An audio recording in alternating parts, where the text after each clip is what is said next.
So right now there's been a lot of talk about how the YouTube algorithm is leading young, impressionable people down the alt-right ideology. And while this can be true, I don't think it's necessarily true of only being an alt-right ideology. It can be true of any ideology. For example, the belief in flat Earth has risen on average year over year for the last 5 years. A Google search trend or search for flat Earth has gone like this. Bing, bing, bing, bing, bing, bing, bing, bong. That sounds like Donald Trump there. Bing, bing, bong, bong, bing, bing, bing. But it's increased. More and more people are searching about flat Earth. And why is this? I think it's because there's more material on flat Earth out there. But that's, once again, just a byproduct of there being more information into the world writ large. YouTube's algorithm just strikes me as a really hyper-efficient library. So when you go to a library, if you're interested in a subject, for instance, let's say you're interested in Christianity, and you're not necessarily a Christian, but you pick up a book, Blue Like Jazz, that's actually a great book, and you start reading it, and you think, wow, this is a great author. I agree with some of his points. Maybe there's more to this Christianity than I first thought. And so you put that book down, and you go back to the library, and you check out another Christian book. And then you check out another, and a month or two later, you've read 10 to 12 Christian books, and you start thinking to yourself, maybe I am a Christian. Maybe I do believe some of this stuff. And then you start attending church, you meet some people in church, they all have the similar views, they have the views that you read about in books, and you start to form your identity around being a Christian. This doesn't just happen, sinisterly, it happens naturally. It happens naturally with anything. But that's what a library does, right? If you explore a topic, you have the ability to go down that rabbit hole of that subject. And when you go down the rabbit hole of a subject, you start to read more and more books that agree with your initial premise of the first book you read.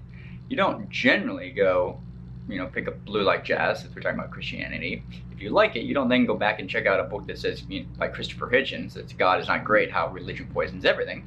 No, if you liked and believed or felt a kinship with a lot of the stuff that was shared in Blue Like Jazz, you're more likely to check out another similar book to Blue Like Jazz, not the counter opposite to it. And YouTube simply does this as well, but it does it really well for the individual and kind of serves up your next book on a platter to you.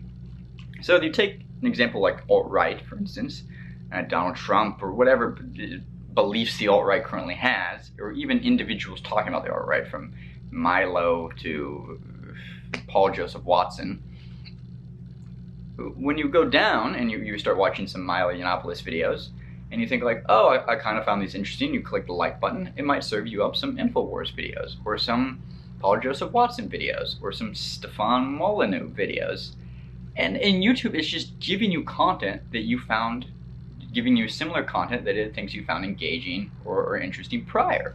But just as it could be said that this is, giving you negative content, or it's shaping a negative ideology in this person, no different than YouTube serving up more and more flat Earth conspiracies. As somebody, watches one flat Earth video, thinks, oh, that's kind of interesting, maybe I'll watch another one, and YouTube starts recommending more and more and more because it recognizes you're interested in it. No different than a librarian recommending more Christian books to you because you're interested in Christianity, or more astrophysics books because you're interested in astrophysics. And just as, you could argue, for esprit de scélér's sake, let's argue that the alt-right ideology is toxic. I'm not saying it is, but let's for the sake of argument, let's say it is.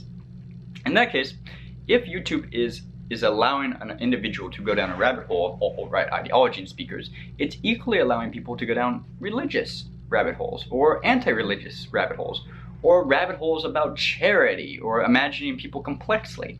Like, for every individual that YouTube has turned on to alt-right ideologies, it's also turned on to ideologies about imagining people complexly, and the Vlogbrothers, and John Green, and Ira Glass.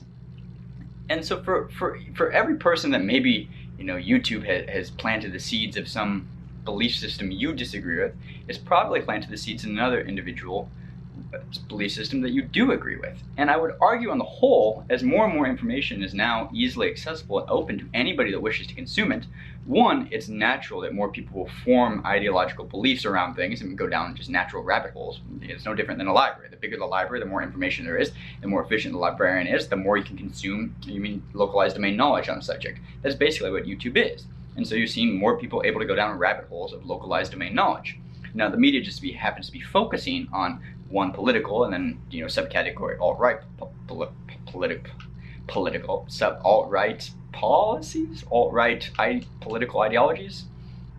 But there are many other rabbit holes that YouTube is allowing, like flat Earth, for instance. Google Trends shows that, or anti-vaccines. These are also negative ones that perhaps YouTube, is enabling. But just as it's enabling more people to learn about vaccines in a positive way, or learn about new medical sciences in a positive way, or turned on to astrophysics in a positive way, or learn about global warming in a positive way. It's really just a reflection of society itself. That's all YouTube's algorithm is. And so in some ways it's the Rorschach test. The YouTube algorithm is how you view the YouTube algorithm and how you view yourself. Something to think about. Anyway, I'll catch you guys tomorrow. Just wanted to show you the sign for Sunset Boulevard. Still out here in LA. As always, thanks for watching, guys. Click around for another video. I'll see you tomorrow. Like, subscribe if you want more videos like this. Bye.